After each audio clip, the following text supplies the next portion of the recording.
Hey everyone, welcome back. In this tutorial, I'll show you how to use Spotlight Search on your Mac.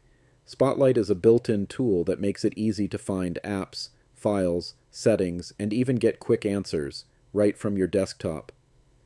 To open Spotlight, press Command plus Spacebar on your keyboard. The Spotlight search bar will appear in the center of your screen. Let's try a few examples. If you type the name of an app, like Safari or Notes, just press Return to launch it instantly. You can also search for files. Type the name of a document, image, or folder, and it will appear in the results.